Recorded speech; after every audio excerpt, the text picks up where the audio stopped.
We have the pleasure today of having an Enneagram Type 3 on with us, Hailey Bruggeman. She is an Enneagram Type 3 that I've had the pleasure to work with.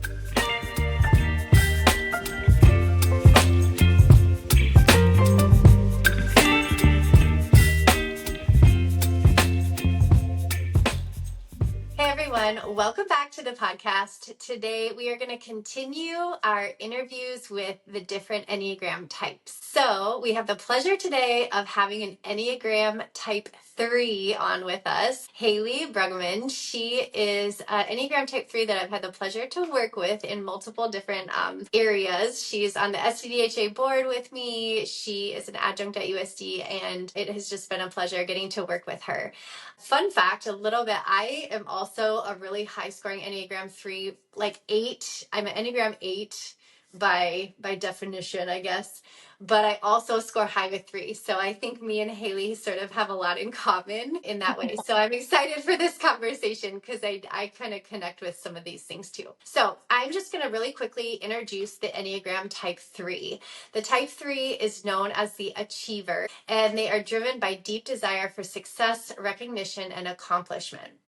3s are highly adaptable, goal-oriented, and thrive on productivity. They shape their image to meet the expectations of others. So they are very motivated by a need to feel valuable and worthwhile, excelling in competitive environments when they can really their core fear, though, is being worthless. So, and they always say about the Enneagram, if one of their fears or something doesn't connect with you, then you're definitely not one of them. And that, to me, like being worthless, that is one of my core fears too. So, and then their core desire is to feel valued and admired for who they are and what they achieve. So I am going to let Hailey introduce herself, tell us a little bit about her dental hygiene background, her, schooling and professional life, and then we'll get into some of the nitty-gritty questions. So it's so funny when whenever I hear the actual definition, I always feel attacked. Yes. You know what I mean? Whether it's like my deepest desire, my fear, and I'm like, that is just so, yeah, like that is just so rude. But I think it's just funny whenever I hear it like out loud, I'm like, okay, that might Mm-hmm. be me. I don't know. But yes. Okay, anyways, that was just my little side tangent there. I'm like, oh my gosh, after you read it out loud, I'm like, I don't like that. Yeah. Yeah. So, like Katie kind of said, I have been a hygienist. Actually, Katie was my teacher when I was in school, and she was the greatest, of course. But I graduated in 2018, which is crazy to think about now that it's 2025. Can't believe we're in twos and zeros and fives. Like, what? But I graduated in 2018 from the University of South Dakota. And then I got my master's degree in 2020, also from the University of South Dakota. Me and Caitlin, Enneagram 2, we were classmates, both in hygiene school and in our Master of Public Health school. So that was kind of fun that we got to do that together twice. And then we got to work with each other at USD and on the SDDHA board. So it just goes full circle there. But so I graduated then from USC for both of those. I worked straight out of school clinically at an office in Yankton, South Dakota. And I've been there ever since. I love working clinically, but it's been nice to kind of have a little bit of balance between working clinically, but also working at USD, kind of doing some other things like that. I just had a baby, so I've had some time off. That's been kind of nice to have a little break. But yeah, that's a little bit about me. Like she said, I'm on the SDDHA board. I've been doing that since like the moment that I graduated. So feels like forever that I've been doing that. And so that's pretty Like much me. current president here. She is our current Yeah, president. yeah. So don't downplay your role. You are very, Yeah. very You remember amazing. the role of achiever, the thing Yes. it's like, oh yeah, I do this and I do this and I do this and I do this and I do this and this. And my husband's literally looking at me like, can we stop doing things? Like that is what he tells me all the time. Just like, shut the butt. Stop Yes. doing things. I Yes. can't do it. Well, hopefully we're going to reflect on that a little bit tonight. And when we go through some of these questions, yeah, it'd be interesting if he's probably like a little fly on the wall being like, yes, Hailey, yes. Mm. Okay, so for the first question, we have the Enneagram's three's drive to achieve and excel. So, how do you channel your ambition in your role as a dental hygienist specifically, and what aspects of the job of dental hygiene do you find most rewarding as a three? You're gonna have to ask me them in multiple parts because I'll probably forget a part of the question, That's honestly. okay. I get on tangents and suddenly I'm over here. But Mhm. I think honestly this is kind of deep, but was I have step siblings, but I was the first child in my family, and I also was an only child from my parents' first marriage when before they got divorced. And I didn't have a little brother until I was like 7 or 8. And so I honestly think a lot of it is just like first child things. Like you want to you want to succeed, you want to make people proud, but then I think I also having divorced parents, you know, you're kind of a people pleaser. You want things to always be better. You want to always be praised as far as I don't know. I just think that's a first child thing. Maybe it's not, but that's how I feel. When I was a kid, I always just wanted to make everybody happy and just make sure that everything was smooth. So I tend to be a bulldozer when it comes to tasks and things like that when I work in a group because I'm like, well, if I just do it, then I know it's going to be done right and it'll be the way that I want it and it's going to be right, if that makes sense. Sometimes I have a hard time letting go of stuff like that. So I think it all kind of stems back from childhood, honestly, where that kind of goes as far as the achieving part. As far as like working or bringing that back to like dentistry, I think that any type of dental professional, an assistant, a dentist, a hygienist, we all have a little tinge of perfectionism, whether that's making sure that all of the calculus is off of all those teeth, or making sure that that filling is perfectly placed, or maybe the assistant is very meticulous in the way that she does things, she or he does things. So I just think that it comes from a lot of little things. You have to have a little sort of twinge in order to be in dentistry. So I think as a hygienist, for me personally, I'm a very busy person. Like I said before, I have a long list of things that I do, and I like being busy. So when you're a hygienist, you're constantly back to back booked. I loved being a waitress when I was in college. Like, I loved the rush of like, I have to be here, and now I'm here, and back down, and there's a list this long, and look, I just checked it off. I did this. So I think for me, when you're busy in private practice, seeing, 8 to 10 patients a day, kind of depending on, kids and adults that you have in your schedule, I think that's what kind of keeps me moving as far as like achieving. It's like, I finished that prophy. Oh, I finished that period of maintenance. Oh, those 2 kids are done. I think it's just like a checklist for me, which sounds very impersonal. Obviously, I love the relationships you make with patients, but for me, I think that's what keeps me moving and going. Um, what It's was the second definitely a part? fast-paced profession. I mean, it's very Yes. fast-paced. So it keeps you probably intellectually engaged. And like, I love what you said about birth order. I am also a first child. I'm an oldest child. And if you look into kind of like what the Enneagram types and how you are as children. So me and Caitlin talked about that. She is a perfectionist. And for us that maybe more aligned with threes or achievers, I think a lot of the times we got attention from our parents when we achieved, right? So it's like that positive feedback loop of, oh, I did something good and I got all this attention from my parents when, and so that Yes. it does. High praise. Yes. It's very ingrained in the way that in order for me to get recognition, I have to perform almost kind of thing. Yes. Yep, So, absolutely. And I yeah. even felt like that as like, a teenager in school too. Like I I felt like I was very school oriented as even when I was younger. It was always nice when you would go to the parent teacher conferences and your teacher would tell your parents, "Oh, there's you're so great," and da da da da, all this stuff, and you would like leave the room like, "Ah, look at this, I did so great," and your parents would be like, "Oh, you're so amazing," and so it is hard because again, I think it turns you into a little bit of a people pleaser when it comes to like tasks and jobs and things like that. You'll often say yes. Honestly, Tasha, our friend, she calls me a yes man, and that is who I am to my core because I'm like, yeah, that'll make you happy, so I'll do it. Yeah, Hmm. that'll make things easier, so I'll do it. And So yeah, it's a tricky thing being a three, honestly. So, because you said that, I'm going to go a little out of order with the questions. It just makes me think of this question.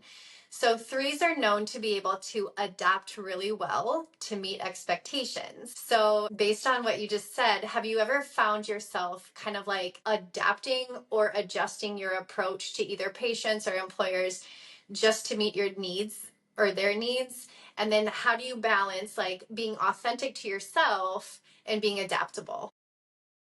So that's honestly funny because do find myself I find myself that I am a little bit of a chameleon because I felt like even as a, teenager in high school, like I had a core group of friends, yes, but found myself like moving around. Like I was in choir, but I also played volleyball. I also worked I worked at the ice cream parlor, but I also did these things on the weekend.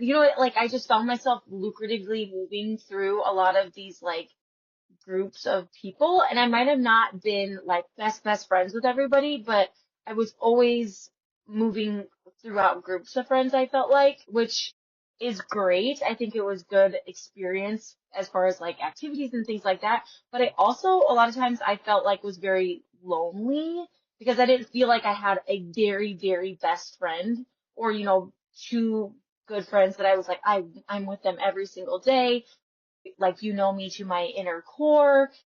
Does that make sense? So I Yes. feel like it is very hard to balance that as far as like even in your everyday life, as far as a hygienist, it's hard to not conform to maybe what your patient's saying.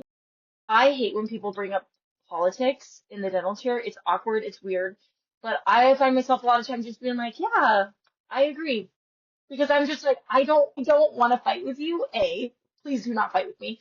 But also it's so much easier for me to just be like, yeah, I totally understand, and I felt like that too because that's it's easier to conform, I guess, to some of those feelings and things. But I think it also, like I said before, being a yes man, a lot of times it can squash you down quite a bit when it comes to maybe not feeling like you're totally authentic to yourself because you are. Maybe one minute you said that you agreed with this, but now all of a sudden you're like, wait, I didn't mean that. And now you're like, how do I backtrack? Because now suddenly that patient's bringing me up every time they come to the office, like, oh, you like fishing. And I'm like, no, like, you know what I mean? That's the problem. And so I don't think I've truly figured that out as far as like how to stay truly authentic. One, probably just speaking my mind a little bit more. My husband says that I'm awful at that. I would rather be bulldozed, even though I am also a bulldozer, but I would rather be bulldozed than have confrontation with you, if that makes sense. I'll just say, Yeah. okay, yeah, I'll do that, or that sounds great, or I agree, than to like really truly have a head-on scary conversation. Yeah. If Well, that and makes I want sense. to say, I can't remember. Did you say that you also have some high scores in nine tendencies, nine type? Two. No, actually, okay, two I think is my next one, but then I do have nine pretty high up too. Yeah. Now that you say that. Because Yes. nine is the people pleaser. And so some of what I'm hearing is like, I wonder how much nine she has in her Yes. balance. So, talking about maybe vulnerability or authenticity and then the image of success, right? We feel validated when we achieve and we're recognized for those achievements. Can you talk about maybe how it is to be vulnerable in maybe getting negative feedback, so negative feedback from a patient or negative feedback from an employer, and how do you navigate that with maintaining confidence, right? So staying up, staying confident when you're hit with that vulnerability of like, oh shoot, this is negative. Well, honestly, it is really hard, and while I do think when someone does give me negative feedback, I do think I say to them a lot of times like, okay, like I'll try to fix it, or I'll try to be better, or I'm sorry. I'm a big I'm sorry person. Like, I'm sorry that I did that, even though a lot of times I'm like, no, I shouldn't have to say sorry for doing what I did. But again, sometimes I feel like I get bulldozed. So I feel like a lot of times when it comes to receiving the negative feedback. On the outside, I'm like, okay, yeah, I'll fix it or I'll do it or whatever. But then I go home and I'm like, WTF, that was messed up. I can't believe they said that about me. That's not true. You know what I mean? So I think it's hard to always accept that. But I Hmm. feel like also as a three, like I said before, I like the control. I want things for myself. So I feel like, which just might sound super self-centered, but I'll just in my head say, well, they're wrong. You know what I mean? They're wrong and it'll be fine. And that's not always obviously right, especially when it comes from like an employer or something. You're obviously going to have to fix yourself. You're going to have to fix what you want to do or they want you to do. But I think at first it comes to me and I'm upset, if that makes sense. Obviously, as I reflect, time goes on. Usually I talk to my husband about it and he's like, dude, seriously? Like, calm down, it's fine. And then he'll like reflect it to me like, this is probably what they were meaning to say. And now that I've cooled off, I'm like, "Oh, okay, I Yeah. was being a little, defensive more than anything. No, I feel like I just try to, as far as the confidence thing, I just feel like I go home, I'm gonna say bitch. I bitch about it to my husband, and then he brings me back down, and I go, okay, how can I reevaluate and fix it? Because I do want high praise, so I'm gonna do whatever it takes to, get to that next level and do that thing that they want me to do. Yeah. Yeah, I feel that. I think in the general scheme of the Enneagram, I think threes and eights come off as a little bit like aggressive. And I know in my experience, when I get negative feedback, my first response is defensiveness. Like I'm defensive, and I hate that about myself. Like I want to be open minded, and I want to be like able to grow and move forward. But that is one of my first responses is I am automatically defensive. Like, what are you talking about? Yes, And no, it's seriously. just it's not a trait that I like in myself, but I'm 100% that way too. And again, too, I'm like, that's why a lot of times I'm like, I just say, okay, like I'll fix it or I'll do whatever. But then, yeah, I have to go home and be like, how is this true? And he like is like, because it is true. I feel like you need a person, honestly, though, to sometimes tell you that stuff. Like, hey, yeah, you're actually wrong Yeah. in this scenario. Yeah. So So when it comes to, we're going to switch a little bit back to like workflow. When it comes to achieving and maybe overachieving, how do you find balance and ensure that you're not overextending? How do you integrate work-life balance? honestly, usually when I know that I'm overextending or whatever that it might be, whether that's a task at work, whether that's too many patients in a day, I usually know because I'm suddenly like, I have this overwhelming feeling. Like, I like being busy. I like checking things off my list. But when I suddenly look at a list and I don't even know where to start, I shut down. Like, I will shut down. So usually I try to condense my list to like what four things do I have to get done today? Or what, like what's my short-term goals as far as this? Because I'm also a person that like, if I write a list down, I'm writing like everything down. And suddenly I have 15 things on my list and I'm like, how am I going to get done all of this today? And so I think just trying to like stay focused on like, okay, what, three or four things can I get done? What three or four patients do I need to focus on right now? Whether that's notes or the person in my chair or what can I do as far as that? The Um, 20 I think SDDHA emails I get a day. exactly. You get bombarded, and I feel so bad, but you are always the one that gets bombarded with SDDHA emails. I'm like, It's totally fine though, honestly, because I would rather have that and be in the loop than me be like, wait, what do you mean? What's going on here? Like, I'd rather be bombarded than not know yeah. what's going on. I'm But you're also just so good like at that too. you're so good at handling the chaos. I mean, I'm envious of you because you can like have 20 plates and you're like balancing them like this. I try, but I feel like it's hard though too because I also know when I'm stretched too thin when I start to feel like I'm not able to give enough here and I'm not able to give enough in this area here. And when one starts to suffer, then that's when I start to be like, okay, I have to give something up. And so it is hard. It's a really hard balancing act. And I don't think I've gotten it all figured out, honestly, at this point either, because yeah, Yeah.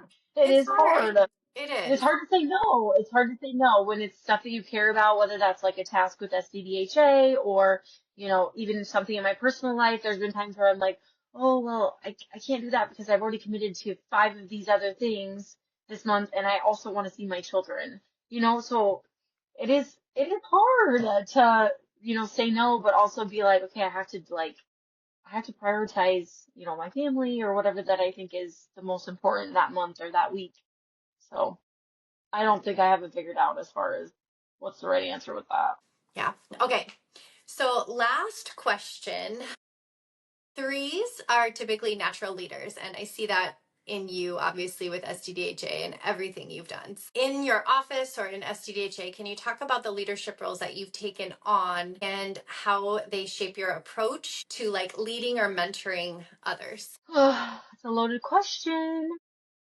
I mean, I feel like, yeah, there's been a lot of times where, yeah, I've taken on these leadership roles, but I think a lot of it was just fake it till I make it. Like, I, We all do that, I guys. may, All do that. yeah, I may have, yeah, we're all doing that here. I, like, I feel like it's just having good people around me that were like, yeah, you can totally do that. And I was like, okay, if they think I can do it, then I can definitely do it. So I think it's some outside influence and sources of people saying like, yeah, you could do it, or you would be so good at that. I feel like you tell me that a lot. You'd be good at that. And I'm like, You are, because you're so or good. even, But how much or of even that the other day, is us being achievers? And I just see that in you and that positive reinforcement in your head. It's like, oh my gosh, I can do like that's all it takes for us.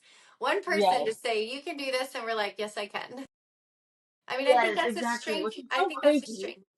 Yeah. Yes, 100%. And so um, I think it's kind of hard to totally know, yeah, how to make that all happen at once and whatnot. But I think it's a lot of waiting for me personally, when it comes to like leadership things, it's like, well, the worst thing that can happen is they say no, you Mhm. know? So I feel like for me in my personal life at work, all the girls in the office are like, you ask because you're always the one that will ask, ask our boss something as far as like, whether, are we getting paid for that holiday or whatever? Because I'm like, well, geez, come on, guys. We got, like, we got to know. So somebody's got to ask. And it usually is me, which is fine. I'm fine with asking. Like, I want to know type of thing. But I feel like because I've been at that office the longest, or, I've been there for 6 years, I feel like a lot of people are like, well, you've been here the longest. So you should do it and you know it and whatever. And I think that has given me a lot of experience being, the person that's been there in that or in the office. When I first started there was no perio program. There was a lot of things. And as a fresh hygienist out of school, and I didn't really have a mentor, like I would hope that new grads are having at least somebody in the office that's been there, 5+ years that is like, hey, this is how we do it. This is what I would recommend. This is how I would explain it to a patient. This is the paperwork you can use, that kind of stuff. And so I think being thrown into that a little bit when my dentist took over an older dentist practice and was kind of revamping everything, it was kind of nice because I had to figure it out. And so as a natural born achiever, I'm like, okay, we're going to figure it out and everybody's going to get scaling and replaning and, everybody's going to get probe readings in their chart and all that kind of stuff. So I think it's just, it's a lot of fake it till you make it. You're gonna you're going to get there whether you think it's right or not. But if you have the confidence to be like, yeah, the worst thing that they can say is no, or whatever that it might be, the worst thing that can happen is I don't do it that well and I'll know for next time. So I think I just say yes to a lot of things, and that's how I end up in a lot of these roles and leaderships and things like that.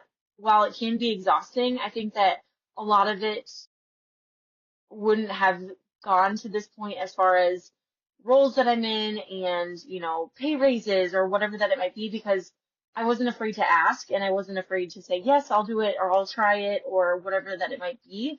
Like, I feel like I've been on so many random like committees and, boards and all sorts of stuff. And it was all just because somebody asked like, hey, would you do it? Or we really need somebody to tilt the seat. And I'm like, okay, I'll just do it. So I think it's just a lot of fake it till you make it and hope it goes well. No, I agree. I agree with that. I think what I heard you say that I liked is there's really not a whole lot of fear in that. What's the worst that could happen? And I have that mindset too, compared to like an Enneagram 6 or a 5 that are very in their head. I think when you're thinking with your head, you're thinking about all these different things that can go wrong, right? And so if you don't have that fear, sometimes it's a bad thing. Obviously, like if you touch a hot burner, it's hot, you pull your hand back. Sometimes we don't have that like stopper button where it's like, what's the worst that could happen? And maybe we need more of that. But honestly, I agree with you. And I think that's where I've got most of my opportunities is because I wasn't afraid to say no. I'm just like, try it out. Like, see.